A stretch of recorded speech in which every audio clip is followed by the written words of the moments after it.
সামনেই ভোট, পাণ্ডবেশ্বরের একটা ছবি দেখাই আপনাদের। জনসংযোগে বেরিয়েছেন জিতেন্দ্র তিওয়ারি। হ্যাঁ, বিজেপি নেতা, তিনি জনসংযোগে তো বেরিয়েছেন, কিন্তু জনসংযোগ কি হচ্ছে? আসলে যেভাবে জনসংযোগটা প্রয়োজন সেটা কি আদৌ হচ্ছে? এ বিষয়ে আরো বিস্তারিত জানবো। অর্পণ রয়েছে আমার সঙ্গে, অর্পণের কাছ থেকে জানতে চাইবো। তার কারণ বিজেপির জনসংযোগে গ্রামে বিভিন্ন জায়গায় তো দরজা বন্ধ দেখা যাচ্ছে। তাহলে যে জনসংযোগের উদ্দেশ্যে এলেন জিতেন্দ্র তিওয়ারি, সেটা কি হলো অর্পণ?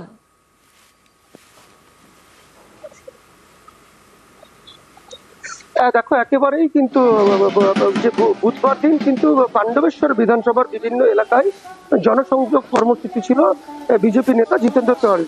বেশ কিছু জায়গায় তিনি যখন জনসংযোগে যান সেখানে কিন্তু মানুষের সাড়া পান বলে দাবি।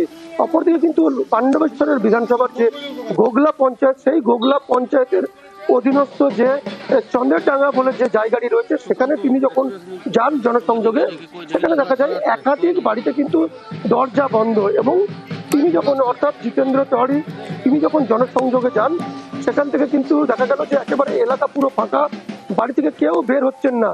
অন্যদিকে কিন্তু একেবারে কিন্তু পাণ্ডবেশ্বরের যিনি বিধায়ক নরেন্দ্র চক্রবর্তীকে কটাক্ষ করেন জিতেন্দ্র তিওয়ারি। তিনি বলেন যে পাণ্ডবেশ্বরের গব্বর, এইভাবেই কিন্তু তুলোধনা করেন বিধায়ক নরেন্দ্রনাথ চক্রবর্তীকে।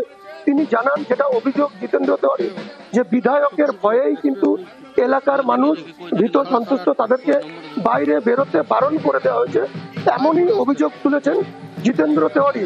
আর তার জন্যই কিন্তু তারা, এলাকার মানুষ ভয়ে তারা বাড়ি থেকে বেরোতে ভয় পাচ্ছেন। এবং তিনি যখন জনসংযোগে যান ওই এলাকায় যে চন্দ্রডাঙ্গা, সেখানে কিন্তু মানুষজন একেবারেই নেই বললেই চলে, কারণ প্রত্যেকটি বাড়িতে দরজা বন্ধ। তিনি যান এবং তিনি ঘুরে আসেন। বেশ অর্পণ, এবং বিধায়ক নরেন্দ্রনাথ চক্রবর্তীকে গব্বর কটাক্ষ জিতেনের, পাল্টা জিতেন্দ্রকে আক্রমণ তৃণমূল বিধায়কের। মানুষ বেরোচ্ছে ঘর থেকে, কিন্তু একটা আতঙ্কের পরিবেশ আছে, মানুষের মনে ভয় আছে, যদি ওনার সঙ্গে গিয়ে দেখা করি তৃণমূল নেতারা দেখে নিলে রাত্রে আমাদের উপর হামলা হতে পারে। এত ভালো কাজ করেছে নরেন, যে ওই হতো না যে শোলে সিনেমা দেখেছেন তো, গব্বর সিং আসার আগে সবাই দরজা বন্ধ করে নিত, তো নরেন হলো পাণ্ডবেশ্বরের গব্বর সিং। ও গব্বর সিং আসার আগে সমস্ত দরজা জানলাও বন্ধ করিয়ে দেয়। বাচ্চারা রাত্রে দুধ না খেলে মায়েরা বলে এ দুধ খা, নাহলে নরেন চলে আসবে, ভয়ে বাচ্চারা দুধ খেয়ে নেয়। তো সে গব্বর সিং হয়েছে, কিন্তু গব্বর সিং এর যে অবস্থা শোলেতে হয়েছিল, পাণ্ডবেশ্বরের মাটিতে নরেনেরও সে একই অবস্থা হবে। तो नीचे बोले जो गब्बर गब्बर जब आएगा गांव का आदमी तो दरजा जानला जरूर बंद करेगा।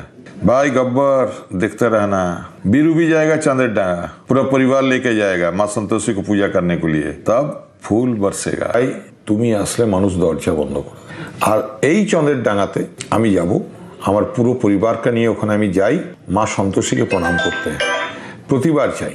এবারও যাব, দেখবে সেদিন গোটা চন্দ্রের ডাঙ্গা ভিড় করে এসে সবাই মিলে একসঙ্গে মায়ের প্রসাদ খাচ্ছে। তোমাকে আমন্ত্রণ রইল। তুমি কে হে? হরিদাস পাল ভোটের গল্প করতে এসছো, 4.5 বছর মানুষের খবর নাওনি।